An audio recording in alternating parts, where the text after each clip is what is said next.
Bonjour et bienvenue dans Amis, le podcast où on nous pose des questions et on répond à ces questions. Salut, moi c'est Anaïs et j'adore parler de moi en permanence. Salut, moi c'est Marie et moi aussi. Cette semaine, pour célébrer la fin d'année et avant de plonger avec vous dans la meilleure saga de l'univers, Le Seigneur des Anneaux, on s'est dit que ce serait marrant de vous proposer un épisode spécial. Marrant pour nous, en tout cas. Oui, marrant pour vous apparemment aussi, vu que vous nous avez posé plein de questions. Oui, parce que depuis qu'on a ouvert un compte Instagram, vous nous écrivez souvent avec des questions, des demandes de recommandations et on a rarement le temps de vous répondre, même si on lit tout.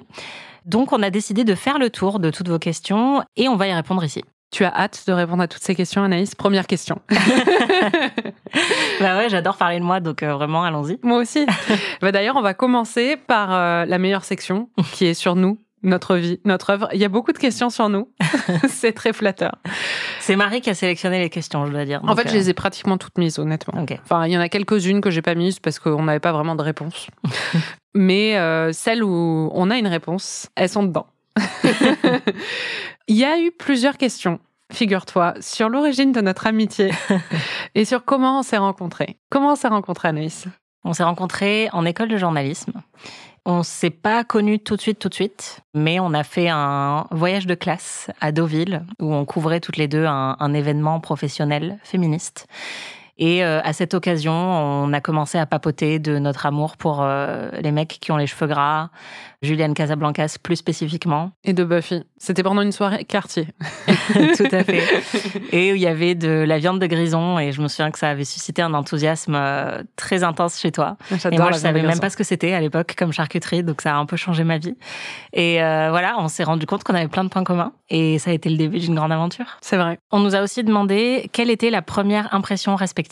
Alors c'est marrant cette question parce qu'il y a une vraie réponse. Avant qu'on se parle justement pendant ce voyage de classe, on était dans une promo peut-être de 30 personnes à peu près, 30-40 personnes. Donc on voyait très clairement qui était l'autre et Anaïs me terrifiait.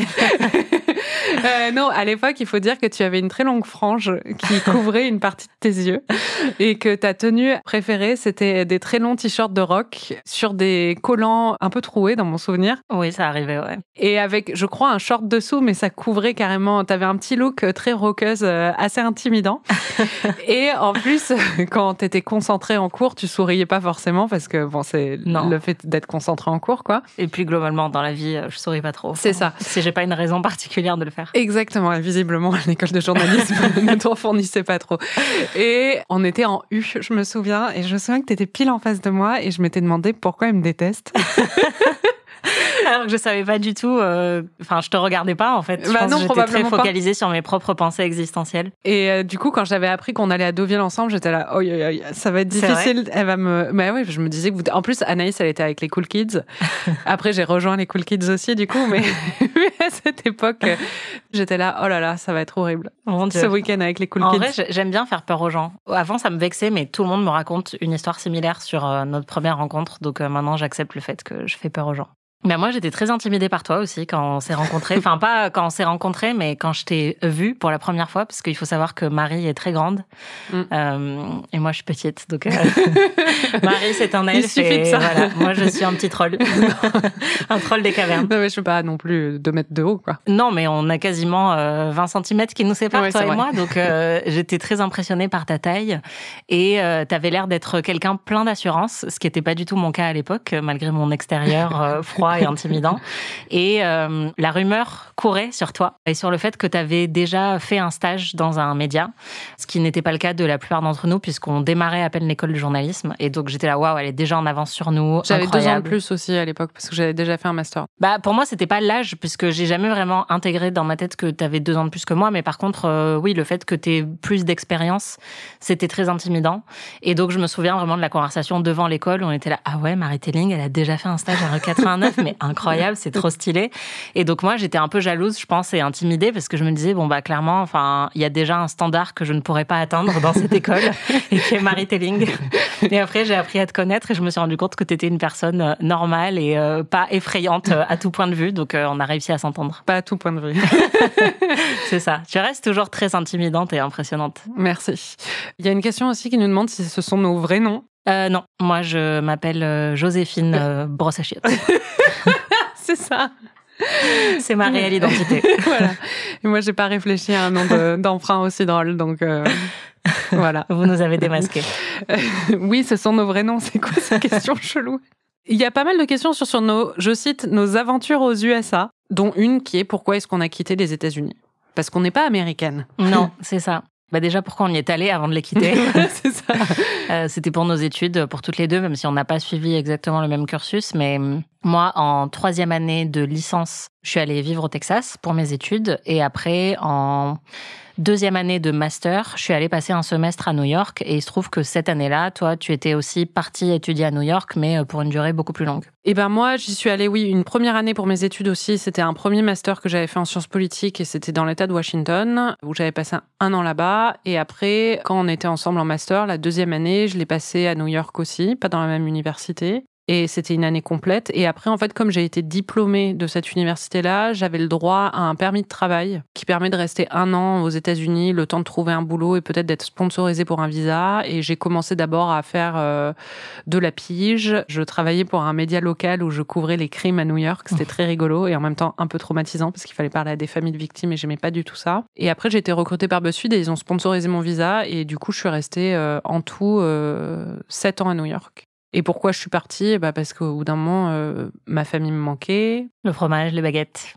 Ça, tu peux trouver quand même à New York. Il faut chercher, mais ça coûte plus cher. Ouais, ça coûte plus cher. Mais après, il y a plein de trucs qui me manquent aujourd'hui de New York au niveau de la nourriture. Donc, Oui, moi aussi. C'est un échange, tu vois.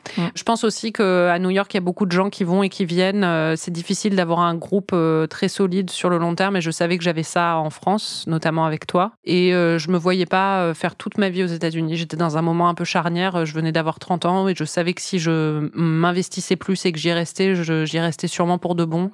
Et c'était un trop grand investissement pour moi et je voulais pas avoir des enfants américains. Voilà. Je comprends.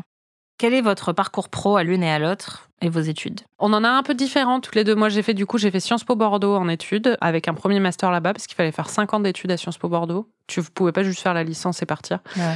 Et après, j'ai fait l'école de journalisme de Sciences Po, comme toi. C'était un double diplôme avec Columbia. Et après, mon parcours, c'est que je suis restée à BuzzFeed donc pendant 6 ans. Et après, je suis rentrée en France, j'ai été pigiste. Et après, j'ai travaillé pour Elle. Et maintenant, je travaille pour Le HuffPost. Voilà, c'était la version express. Et toi? Moi, j'ai fait Sciences Po Paris et après, j'ai fait l'école de journalisme de Sciences Po Paris. Et après, j'ai été en pige et très rapidement, j'ai été recrutée par Marie-Telling pour participer au lancement de BuzzFeed France, puisque c'est toi qui pilotais le lancement de l'édition et qu'ils se sont dit que ce serait bien d'avoir quelqu'un en France pour capter vraiment le pouls de la culture française au quotidien. Et donc, voilà, j'ai commencé comme ça. Donc, on avait déjà l'habitude de travailler ensemble à l'école et on s'est mis à collaborer très vite à BuzzFeed. Et après, BuzzFeed France a pris son essor. J'y ai travaillé jusqu'à ce que BuzzFeed France ferme, s'écrase au sol assez violemment. Soit écrasé. Voilà, c'est ça, par la corporation. Bref. Et ensuite, je suis devenue pigiste donc par défaut et j'avais très peur de devenir pigiste et en fait, j'y ai pris goût et donc je suis restée journaliste indépendante après parce que j'aimais beaucoup être libre et précaire. C'est beau. Est-ce que c'est compliqué de travailler entre amis? Non. Non, en vrai, je pense que c'est à la fois un des trucs les plus gratifiants et faciles du monde parce que on se connaît très bien, qu'on a les mêmes goûts, les mêmes raccourcis, je pense, mentaux sur plein de choses. Donc, parfois, on se parle et on sait tout de suite qu'on a un projet, qu'on a envie de faire décoller ensemble, etc. Donc, je pense que c'est plus enrichissant que plein de partenariats professionnels que tu peux avoir avec des gens où ça matche moins bien. Et après, forcément, quand tu mélanges l'intime et le pro, je pense que ça peut créer plein de frictions ou de questionnements. Enfin voilà, c'est plein d'enchevêtrements en fait de pro et de perso qui peuvent être compliqués, mais je pense que l'aspect positif domine largement l'aspect négatif. Oui, alors ça c'est sûr. Et on a pas mal de questions sur est-ce qu'on se dispute ou des choses comme ça. Oui, ça nous arrive évidemment. Enfin, je veux dire, on a une relation normale et puis surtout, en fait, déjà entre amis, ça arrive de se disputer et entre collègues, il arrive d'avoir des tensions et donc quand on mêle les deux, forcément.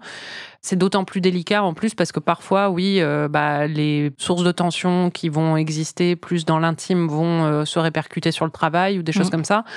et vice-versa. Enfin, je pense que ce qui fait notre force, et depuis le début, c'est qu'on communique très bien. Et surtout, on a appris à communiquer. C'est-à-dire qu'on a des styles de communication à l'opposé, l'un de l'autre, je dirais. On a fini par se rejoindre d'une manière très belle. C'est ça, c'est qu'on a appris à comprendre la façon de communiquer de l'autre, à s'y adapter et à pas laisser pourrir des situations. Et je pense que ça, c'est vraiment le truc le plus important. Et du coup, même quand on a des moments de tension, de dispute, elles sont quand même assez vite réglées, quoi. Ouais. Mais forcément, évidemment que ça arrive, quoi. Ouais, c'est normal. Après, quelqu'un nous a demandé si ça nous arrivait de nous disputer sur les films, enfin à propos de films, et non, pas trop. Non, débat. Enfin, franchement, les disputes à propos de films, vous les avez entendues. Ouais, c'est ça. Ouais, non, franchement, on se prend jamais la tête en fait sur une œuvre sur laquelle on serait pas d'accord. Les gens, on se prend la tête sur des choses importantes, pas sur des choses connes. Enfin bon, ça peut nous arriver de se prendre la tête sur des choses connes, mais pas sur est-ce qu'on aime un film ou pas. Tu vois. Enfin, c'est en général, c'est qu'il y a un vrai problème si on se prend la tête. Donc, je pense que si on respectait si peu l'opinion des autres sur un film ou une série, on ne ferait pas ce podcast. Oui, et surtout l'opinion de l'une de l'autre. Ouais. Ce serait très difficile. Ah, une question pour moi qui appuie là où ça fait mal. Une question que je me pose tous les jours.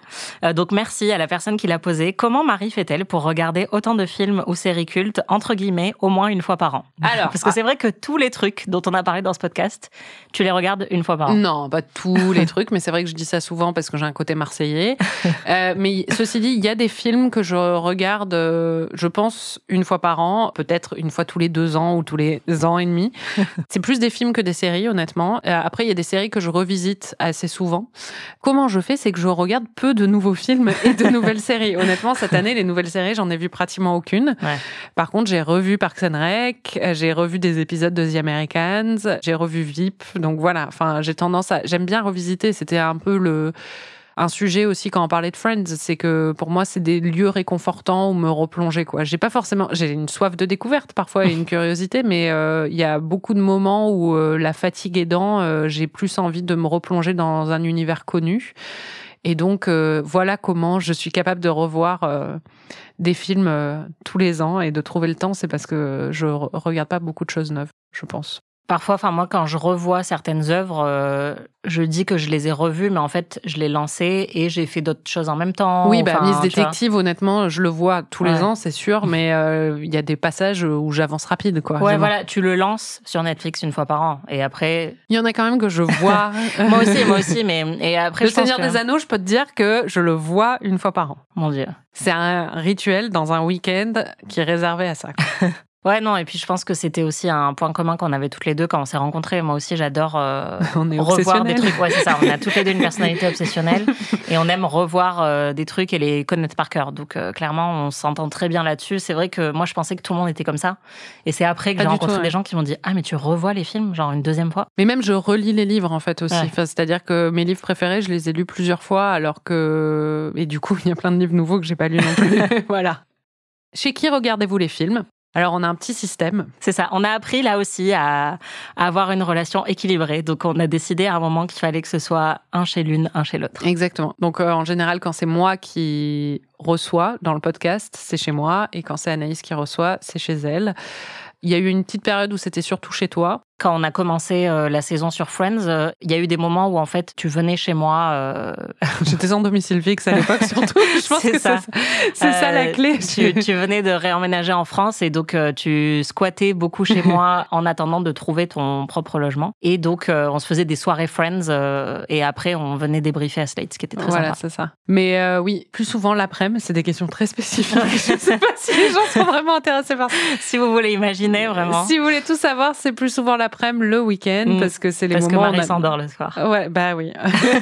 Voilà. Elle s'endort aussi l'après-midi, mais au moins, on maximise les chances d'éveil en le faisant l'après-midi. C'est vrai. Question très importante.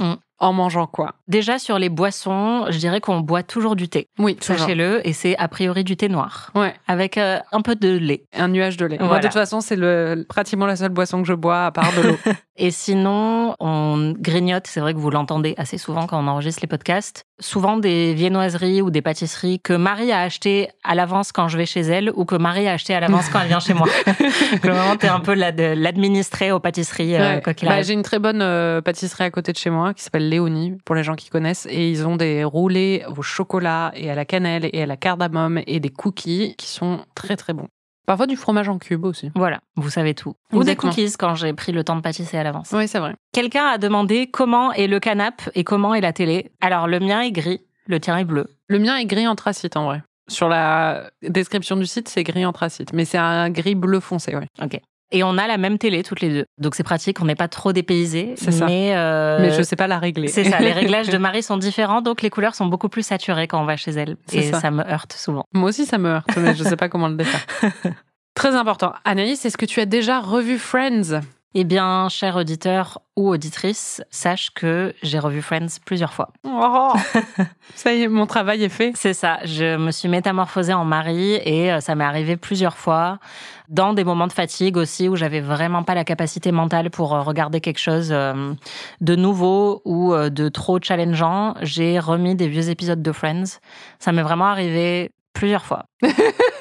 Et donc, je sais pas si j'ai vraiment revu les 10 saisons en entier, mais par contre, je dirais que la phase de la saison 2 à 5, ouais, j'ai dû la revoir plusieurs fois. Ouais, même moi, c'est celle que je regarde le plus souvent. Enfin, quand je veux me replonger dedans, c'est 2 à 5 aussi. On passe à des questions sur le podcast. Quelqu'un nous a demandé de raconter la genèse du podcast, comment il est né. En gros, ça a commencé avec une newsletter qui s'appelait PIC TV. Et pour la petite histoire, l'idée de cette newsletter est apparue un soir où j'étais de passage à Paris, alors que je vivais encore à New York. Et on était sortis avec Anaïs, boire des verres avec des amis. Et quand on est revenu, on marchait sur le boulevard Magenta, je m'en souviens encore. Et Anaïs était un peu pompette. Ça m'arrive. Elle a commencé à me dire, parce qu'on ne travaillait plus, c'était après la fin de BuzzFeed France, donc il y avait une petite frustration de plus travailler ensemble. Et moi, j'étais en crise existentielle. Voilà. Et elle m'a dit, j'ai réfléchi, ce serait bien qu'on fasse une newsletter sur les séries, ça te dirait pas? Elle m'a pitché tout le truc. Et le lendemain matin, je me réveille, elle se réveille. Et au petit déjeuner, elle me dit, tiens, au fait, il fallait que je te parle d'une idée que j'ai eue. Une newsletter. Je lui dis, je sais, tu m'en as parlé hier. Et là, elle me dit... Ah dis-moi ce que je t'ai dit, parce que je lui dis si tu m'en as parlé hier en détail. Et elle me dit dis-moi ce que je te dis, parce qu'à part l'idée d'une newsletter, j'avais rien d'autre. Incroyable. Et donc, je t'ai repitché ce que tu m'avais pitché la veille. Et là, je t'ai dit waouh, super mon idée. Exactement. Et c'est comme ça qu'est née la newsletter PIC TV, qu'on faisait une newsletter qu'on rédigeait donc à deux à New York et à Paris sur les séries. Et cette newsletter, elle a bien plu à Slate, parce qu'on a commencé à écrire des papiers pour Slate aussi sur la dernière saison de Game of Thrones, et ils nous ont proposé, quand je suis rentrée en France, de faire un podcast, parce qu'ils nous ont vu échanger. C'est ça. Ils se sont dit, elles sont rigolotes les deux là. Voilà, exactement, elles sont bizarres. Et donc, on a lancé ce podcast-là, PIC TV. Et assez vite, en fait, on a discuté du fait... Enfin, ça faisait longtemps que je savais que tu n'avais pas vu Friends et que je t'avais dit plusieurs fois, ne le regarde pas. Tu n'avais aucune intention de le faire de toute façon. Non. Mais là, on s'est dit que ça serait très bien en podcast pour que tu le découvres. Et on a pitché ça à Slate. Et ils ont dit oui. Voilà. Toute l'histoire. Est-ce qu'on prend autant de plaisir qu'au début ? Oui, et perso, je pense que je dirais qu'on en prend même encore plus maintenant. Ouais, je suis d'accord. Parce qu'on était un peu raide au début. Enfin, quand on a commencé PIC TV, c'était un exercice assez nouveau. On avait toutes les deux fait de la radio, mais c'était pas non plus quelque chose qu'on faisait. Moi, j'avais fait de la radio à l'école. Ouais, moi j'étais chroniqueuse dans plusieurs podcasts à l'époque. Mais c'était pas en duo comme ça, et j'étais chroniqueuse. Donc en fait, c'était quelqu'un d'autre qui était chargé de faire à chaque fois toute l'introduction et la structure de l'épisode. Et donc là, c'était très intimidant de se retrouver toutes les deux face à un micro pour parler. Et donc, on écrivait beaucoup et on préparait beaucoup. Non pas que maintenant on prépare plus, mais on prépare différemment, je pense. Et on est beaucoup plus à l'aise toutes les deux. On a vraiment trouvé un rythme de croisière. On est accompagné par Aurélie, qui est aussi totalement sur la même longueur d'onde que nous et qui sait exactement comment on peut bien travailler toutes les trois. Et donc, on a trouvé une espèce de symbiose qui fonctionne très bien et qui fait que même quand on est fatigué, même quand on n'a pas envie ou qu'on a passé une journée de merde juste avant, on vient en studio, on enregistre et c'est toujours un plaisir, je trouve. Non, je suis d'accord. Heureusement, parce que c'est un travail supplémentaire. Ouais. Mais du coup, oui, heureusement que c'est un plaisir parce que sinon ce serait difficile. Mais c'est vraiment un vrai plaisir. C'est pour ça qu'on continue aussi. Qu'est-ce qui est écrit versus improvisé dans vos échanges ? Eh bien, nous écrivons un conducteur pour chaque épisode. On prépare les extraits à l'avance. Donc, en général, on écrit les lancements des extraits et disons qu'on structure la conversation autour du film. On a des éléments qui sont récurrents et tout ça, et on organise tout ça. Et après, le reste, c'est une conversation naturelle. C'est-à-dire que... On n'écrit pas de phrases à l'avance, Non, à part l'introduction « Bonjour, bienvenue », qui est un peu la même à chaque fois. Et on réfléchit chacune de notre côté à ce qu'on a envie de dire et voilà, une ou deux blagues qu'on a envie de faire, mais on lit pas du tout un texte pendant qu'on est en train d'enregistrer. Bon, ça s'entendrait d'ailleurs. Ouais. Enfin, ça s'entend qu'on lit pas d'ailleurs. On dit Parce qu'on raconte n'importe quoi et que nos phrases durent 15 minutes. C'est ça, et que j'ai des tics de langage. Est-ce qu'on a une totale liberté de choix dans nos sujets ? Oui. Oui. Voilà. Est-ce qu'on enlève beaucoup de passages au montage ? Aurélie. Voilà, je pense qu'il faudrait demander à Aurélie, qui est chargée de monter nos épisodes. En général, un épisode d'1h20 va durer au final 55 minutes à peu près. Donc voilà, ça fait 25 minutes. Ouais. Après, forcément, il y a des moments où c'est parce qu'on se reprend ou parce qu'on a des petits apartés ou qu'il y a des petits problèmes de notre côté ou des choses comme ça. Ou qu'il y a un bruit au-dessus et on s'arrête pendant 2 minutes. Ou qu'on s'engueule, ou qu'on va aux toilettes. C'est ça, exactement. On tente des trucs aussi, souvent on va tenter des blagues ou des apartés même thématiques sur quelque chose et en fait on se rend compte a posteriori ou Aurélie se rend compte pendant qu'elle est en train de tout réécouter que ça fonctionne pas, que c'est superflu et qu'on peut couper toute la séquence. C'est ça. Mais je pense qu'Aurélie a énormément de rush de nous prenant un peu la tête. Honnêtement. C'est clair. Ou disant, mais pourquoi tu fais cette tête quand je dis ça, c'est pas drôle. Les Ami Files c'est ça. qui sont encodés, encryptés Exactement. pour toujours. Il y en a vraiment beaucoup. Ou bien c'est ça, mais je te saoule ou quoi ? C'est clair, ok, je suis pas drôle, j'ai compris, t'as pas ri à ma blague là. Donc voilà, il y a ces moments-là qui sont coupés. Mais en vrai, quand même, on se rend compte quand on fait les lives que quand on veut, on peut être concise. Mais C'est ça, quand on y est forcé. À la fin de la journée, parfois, c'est difficile. À quand un épisode sur Mulholland Drive, nous a-t-on demandé ? Un jour. Moi, j'espère bientôt. J'ai toujours pas vu, donc je l'ai pas vu pour cette raison. Oui, en fait, le truc, c'est qu'on essaye d'avoir des thématiques et qu'on ne sait pas vraiment dans quelle thématique on rangerait Mulholland Drive parce qu'on va pas faire une saison entière sur David Lynch. On ne sait pas trop à quel moment le caser, mais moi, j'ai très, très envie qu'on le fasse. Une autre question très importante. Marie, pourquoi tu dis Voldemort ? Oui, visiblement, ça a perturbé beaucoup de gens. Je suis rassurée de ne pas être la seule. Mais excusez-moi, pourquoi est-ce que tous les Français disent Uber ? C'est vrai. Je suis désolée, on a tous des problèmes de prononciation sur certaines choses. Voldemort, en vrai, ça va faire vraiment connasse. Mais en plus, non, parce que c'est un mélange. C'est que en anglais, ils disent Voldemort, mais du coup, ça fait D un peu. Ouais, mais moi, je l'entends pas comme ça. Même moi, je l'entends comme ça. Et du coup, j'ai transformé ça en Voldemort au lieu de Voldemort. Et en fait, j'ai fait un mélange un peu bizarre, mais je dis ça depuis des années. Désolée. Mais Marie a plein de prononciations originales, pittoresques, voilà, de certains mots et certains noms. Et franchement, c'est aussi ça qui fait son charme. C'est parce que j'ai traversé beaucoup de régions et de contrées. C'est ça. Tu es une femme du monde. Je suis une femme du monde, une femme du Sud et une femme pas du Sud en même temps, du Sud-Ouest et du Sud-Est. C'est ça, une vraie cosmopolite. Exactement. Donc c'est vrai qu'il y a des trucs bizarres. Et parfois j'ai l'accent pied noir de ma grand-mère qui remonte aussi. Que voulez-vous que je vous dise ? Est-ce qu'il y a un enregistrement de notre passage sur X-Files ? Oui, tout à fait. On a enregistré notre épisode sur X-Files et on vous le diffusera un petit peu plus tard dans l'année 2025. Pour une petite saison spéciale, mais on en dira plus tard. Voilà. Plusieurs questions sur PIC TV. Est-ce que ça va revenir ? Et est-ce qu'on va refaire des critiques de séries ? PIC TV et mort en tant que tel ne va pas revenir. Le podcast s'appelle Ami et c'est vrai qu'à un moment ça devenait un peu bizarre d'avoir 2 podcasts avec des thématiques aussi similaires à chaque fois, même si le format était pas tout à fait le même. Donc ça s'appellera plus jamais PIC TV a priori. Mais par contre, parler de séries dans Ami, oui, on va le refaire et avoir des formats un peu plus analytiques, comme on l'a fait quand on a enregistré sur X-Files et donc pas juste sur la découverte de quelque chose que l'autre ne connaîtrait pas. C'est aussi prévu parce que on sait que PIC TV dans son format originel vous plaisait beaucoup et ça nous plaisait aussi beaucoup d'enregistrer comme ça. Donc l'idée c'est d'alterner, de faire un peu ce que vous venez d'entendre là avec des découvertes sur le cinéma et parfois des petits épisodes consacrés à de l'analyse de séries, qu'elles soient anciennes ou récentes. Et on avait aussi fait toute une saison recap où on faisait épisode de succession par épisode de succession pour la dernière saison. Et on aimerait bien aussi refaire ça avec des séries qui cartonnent comme c'était le cas pour Succession. Vous êtes nombreux aussi à nous demander si on va reprendre le pic de la semaine, qui était la tradition qu'on avait justement dans PIC TV.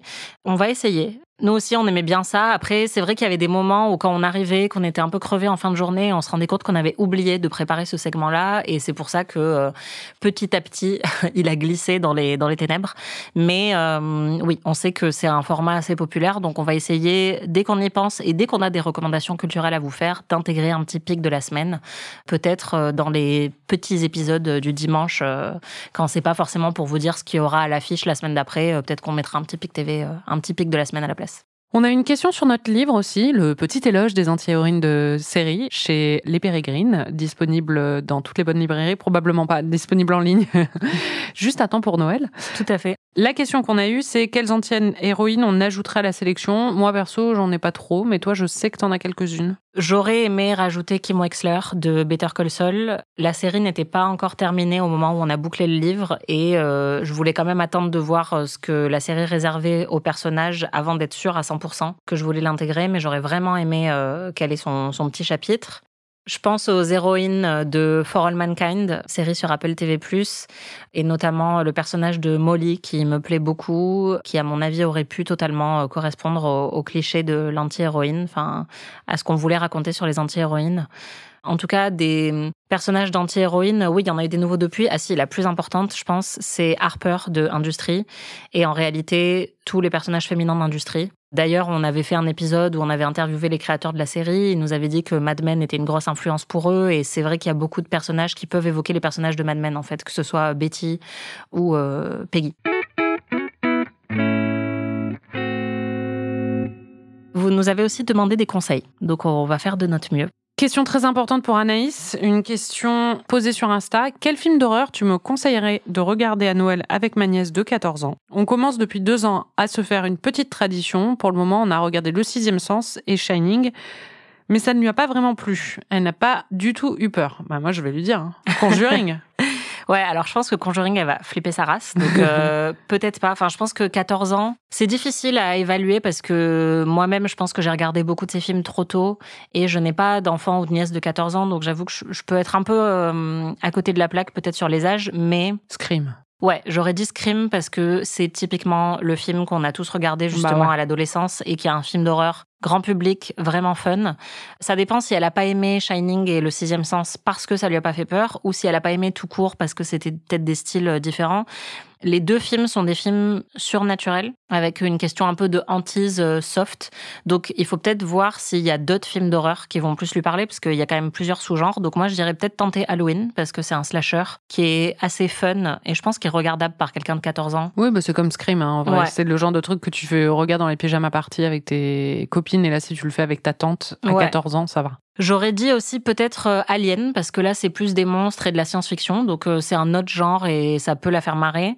Evil Dead 2, parce que c'est très ludique et c'est assez grotesque, donc ça lui fera pas peur, mais ça va peut-être la faire rire. Et il y a beaucoup de gore, donc peut-être que c'est un truc qui va plus lui parler que dans Shining et Le Sixième Sens, où il y en a pas trop. Et j'ai noté La Cabane dans les Bois, parce que c'est un film plutôt récent, donc peut-être qu'elle a pas été sensible aux autres films parce qu'ils étaient trop vieux et que c'est une jeune cool. Et La Cabane dans les Bois, c'est à la fois intelligent et très très ludique, donc je pense que ça peut lui plaire. Et ma recommandation vraiment personnelle, c'est Les Oiseaux de Hitchcock, que moi j'ai regardé à 10 ans. Et je suis clairement une personne très équilibrée mentalement, et ça va très bien dans ma vie, donc c'était un excellent choix. Mais je pense qu'à 14 ans, ça se fait, c'est... Moi, je l'ai vu plus jeune que ça. Ouais, et c'est à la fois magnifique et très angoissant parce qu'on est autant sur de l'horreur que du thriller. C'est un des plus grands films de tous les temps, donc franchement... Moi, je me souviens pas avoir été traumatisée par Les Oiseaux du tout. Ouais, Sueur froide, ça m'avait traumatisée, mais c'est parce que j'ai le vertige. Mais Sueur froide, ça m'avait hantée pendant des jours, quoi. Ouais, non, moi, les oiseaux, pendant 6 mois, à chaque fois qu'il y avait un bruit, je pensais que les oiseaux voulaient pénétrer chez moi et qu'ils étaient en train de taper avec leur bec sur le mur de la maison et qu'ils allaient finir par rentrer, tu vois. Ouais. Et on avait une cheminée et je me disais, ils vont rentrer par la cheminée. Enfin, j'étais très, très flippée, mais j'étais une grosse flippette. Enfin, je le suis toujours d'ailleurs, mais quand j'étais petite, j'ai été traumatisée par plein de films. Une auditrice nous dit « J'ai rêvé que je dansais la carioca avec Dale Cooper ». Ça veut dire quoi ? Qu'elle nous écoute un peu trop. Ouais, c'est ça. Non, bah moi je pense que ses rêves ont l'air super cool et j'avoue. beaucoup moins anxiogènes que les miens, donc bravo. Je pense que c'est un désir d'évasion et d'ailleurs. De fun et de mystère. Ouais, exactement. Pour conclure l'année en beauté, on va faire quelques petits top 3 de notre année. On commence par tes 3 films préférés de l'année, Anaïs. Alors, c'était difficile, mais je vais commencer par le numéro 3. En numéro 3, L'histoire de Suleiman, de Boris Lojkin, qui est le meilleur film que j'ai vu à Cannes cette année et un des meilleurs films que j'ai vu tout court, que j'ai recommandé à tout le monde depuis qu'il est sorti. Ça parle d'un livreur sans papier à Paris. Ça se passe sur 3 jours, donc c'est très anxiogène parce qu'on le suit vraiment en caméra embarquée dans ses parcours à vélo, face à des clients qui sont parfois très désagréables et tout ça alors qu'il est en train justement d'obtenir le droit d'asile en France. C'est hyper bien réalisé. Le travail sur le son est très impressionnant. L'acteur principal est merveilleux. C'est un film que tout le monde devrait voir, vraiment sans exception. Ton numéro 3, c'est quoi ? J'ai un peu hésité, mais j'ai mis Challengers. Honnêtement, c'est pas un film non plus qui m'a marqué par sa profondeur ou quoi que ce soit, mais c'était juste extrêmement fun. Challengers de Luca Guadagnino avec Mike Faist, Zendaya et Josh O'Connor. C'est pas le film le plus profond de l'histoire, clairement pas, mais c'est extrêmement fun. En fait, j'ai gardé un très très bon souvenir de l'avoir vu au cinéma. Juste, on l'a vu ensemble un matin, je me souviens, un samedi matin. Et c'était mon 2e visionnage et j'étais tout aussi joyeuse de le revoir. Bah, c'est ça. En fait, c'est instinctif. Ouais, c'est presque instinctif en fait pour moi de le mettre là. C'est pas très, je l'intellectualise pas trop. C'est-à-dire que j'ai trouvé ça vraiment hyper fun et plaisant à regarder au cinéma. C'est sexy, c'est bien foutu, ça s'amuse vraiment dans la manière de filmer. La musique de Trent Reznor et Atticus Ross est vraiment géniale. Il y a un côté très addictif et assez grisant, quoi. Donc, j'ai gardé un super souvenir de mon visionnage au cinéma de ce film. Ton numéro 2 ? Challengers de Luca Guadagnino. C'est le film le plus fun de l'année, en fait. Ouais, c'est ça. Sans conteste. Ouais. Et en même temps, fun tout en étant intelligent et brillamment exécuté. Ton numéro 2, c'est quoi ? C'est Anora de Sean Baker avec Mikey Madison, qui raconte l'histoire d'une travailleuse du sexe à New York qui tombe sous le charme d'un héritier russe avec lequel elle se marie et il va y avoir pas mal de rebondissements. En fait, j'ai été très surprise par ce film parce que j'ai pas vu le temps passer alors qu'il dure assez longtemps, qu'il y a énormément d'humour. Enfin, il m'a fait beaucoup rire en même temps, il m'a énormément touchée. J'ai trouvé Mikey Madison électrique. Je sais qu'il y a pas mal de critiques sur le male gaze du film, en tout cas pas mal de débats autour de ça. Moi, j'avoue que j'ai pas du tout été dérangée par ça en le voyant. Je vois ce que les gens disent dessus. Mais je trouve que le regard qui est posé sur Anora, moi, je le trouve très bienveillant, sans être paternaliste. Et pareil, c'est un film que j'ai pris énormément de plaisir à voir. J'ai encore des images en tête de moments que j'ai trouvé vraiment spectaculairement beaux, quoi, au niveau de la photographie. Et j'ai trouvé ça assez bouleversant, en fait. Et j'adore le personnage joué par Yura Borisov, qui apparaît à la moitié du film et qui prend beaucoup plus d'importance au fur et à mesure du film, qui a vraiment un charisme assez impressionnant. Enfin, ça m'avait beaucoup séduit, en fait, le film. Yura Borisov, nommé au meilleur second rôle masculin au Golden Globes. Ouais. Et Anora qui a gagné la Palme d'Or cette année. Et quel est ton numéro 1 ? Roulement de tambour. Mon numéro 1, c'est La zone d'intérêt de Jonathan Glazer. Attends, j'avais oublié que je l'avais vu cette année. Ouais, en fait, il est sorti en janvier 2024, ouais, donc on a tendance à l'oublier dans les classements. Et moi, je l'ai vu pour le coup en mai 2023, donc ça remonte vraiment. Et pareil, j'aurais pu totalement l'oublier. Mais pour moi, c'est non seulement le meilleur film qui est sorti en salle cette année, mais c'est vraiment un des meilleurs films que j'ai vus de toute ma vie. C'est un film qui parle de la Shoah d'une manière totalement différente de tous les autres films qui parlent de la Shoah. Jonathan Glazer, qui était plus connu pour être un réalisateur de thrillers ou de films d'horreur un peu malaisants et très artistique, autorisant. J'y suis allée donc à Cannes parce qu'il était en compétition sans savoir vraiment quoi que ce soit sur le film à part que ça parlait d'un nazi. J'ai été complètement scotchée. C'est une projection que j'oublierai jamais, de réaliser en temps réel ce que j'étais en train de voir et de juste le sentir viscéralement, corporellement, c'était assez fort. Et pour moi, tous les autres films que j'ai vus après, non seulement à Cannes, mais même dans le reste de l'année, pâlissaient en comparaison avec celui-là parce que c'est une réflexion sur notre rapport esthétique à la violence, sur ce qu'on peut ou ce qu'on ne peut pas montrer dans la fiction au cinéma et comment on peut le montrer si on décidait de le faire. Et donc pour moi, c'est plus qu'un film, c'est un traité philosophique et créatif. Et vraiment, même encore aujourd'hui, il y a beaucoup de films que je vois dans lesquels je vois de la violence ou certains récits. Et tout de suite, je repense à la zone d'intérêt et je me dis, c'est pas possible de faire un film comme ça quand la zone d'intérêt existe. Pour moi, c'est un changement de paradigme total dans l'histoire du cinéma. Et donc là, je vous l'ai bien survendu, donc vous allez forcément être déçus si vous l'avez jamais vu. Mais voilà, vraiment, la zone d'intérêt de Jonathan Glazer, pour moi, c'est un des films qu'on voit et on se dit, ma vie a changé, mon regard sur l'art a changé après l'avoir vu. Et toi, en numéro 1? Moi, c'est Perfect Days de Wim Wenders avec Koji Yakusho. Je triche un peu parce qu'il est sorti à la toute fin de 2023, mais je l'ai vu en 2024, donc voilà. Qui est un film sur un agent d'entretien japonais qui nettoie en fait les toilettes publiques à Tokyo et qui est obsédé par sa routine quotidienne, enfin obsédé, qui a une routine quotidienne très très installée, qui va être dérangée par l'arrivée de sa nièce dans sa vie. C'est marrant parce que j'ai vu le film à de nombreuses reprises présenté par les gens comme une ode au petit plaisir de la vie. Et pour moi, en fait, à aucun moment, je ne l'ai interprété comme ça. Moi non plus. Enfin, je me souviens qu'on avait eu une longue conversation à ce sujet. Je trouve ça... Enfin, après, les gens, ils voient ce qu'ils veulent et tout ça. Mais pour moi, c'est très clairement un film sur les tocs. Et en fait, pour moi, c'est très clairement un film sur un homme qui a des démons. Le meilleur moyen qu'il a trouvé de les gérer, c'est d'avoir un quotidien extrêmement ritualisé. Ce que le film nous montre, c'est aussi ce qu'il perd de liens humains et de contact humain en s'imposant ces rituels-là. Et du coup, moi, je l'ai vu comme un film vraiment très beau, mais extrêmement bouleversant. C'est-à-dire que moi, je suis sortie de là, ça m'a complètement retournée. Et tous les gens qui connaissent un peu ce genre de truc, de rituel qu'on peut avoir et d'où ça peut venir, c'est vraiment bouleversant de voir ça à l'écran. Je l'ai rarement vu, même jamais vu aussi bien illustré dans un film.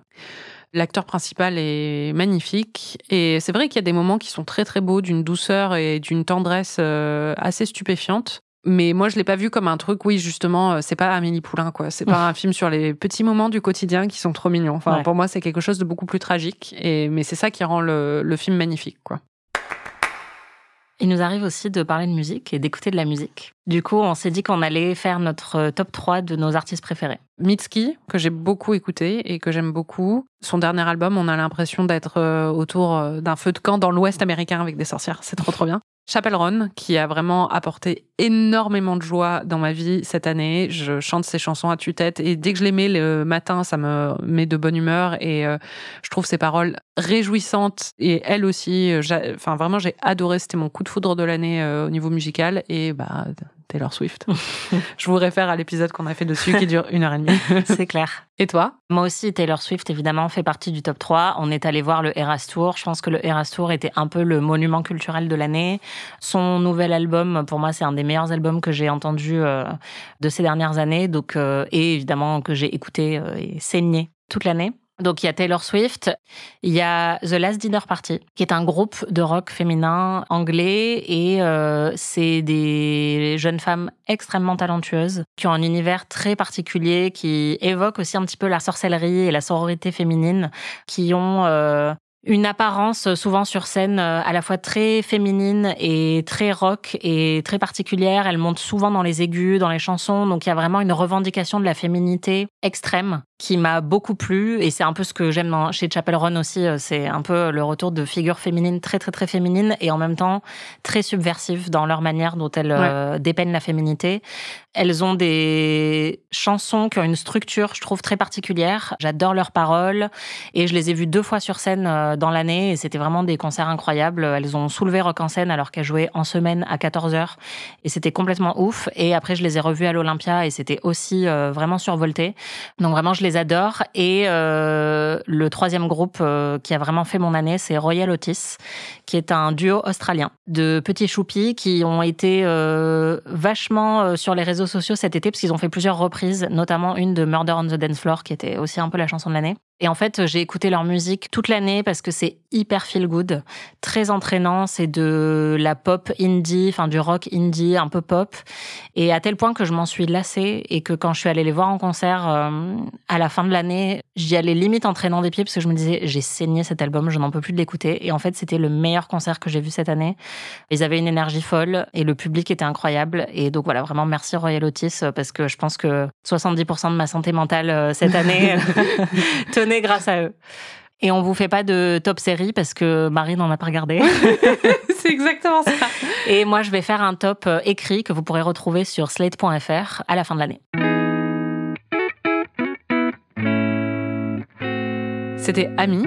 Merci Anaïs. Merci Marie. Et merci à vous de nous écouter et merci surtout pour toutes vos questions. On ne les a pas du tout inventées. Non, c'est vrai, en plus, on les a pas inventées. Non, et si vous en avez d'autres, et si cet épisode vous a plu, dites-le nous et on fera peut-être d'autres épisodes Q&A un peu plus tard dans l'année.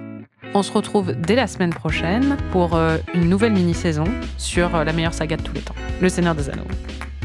Si vous avez aimé cet épisode, vous pouvez nous laisser 5 étoiles et un petit commentaire où vous pouvez nous hyper auprès de tous vos amis.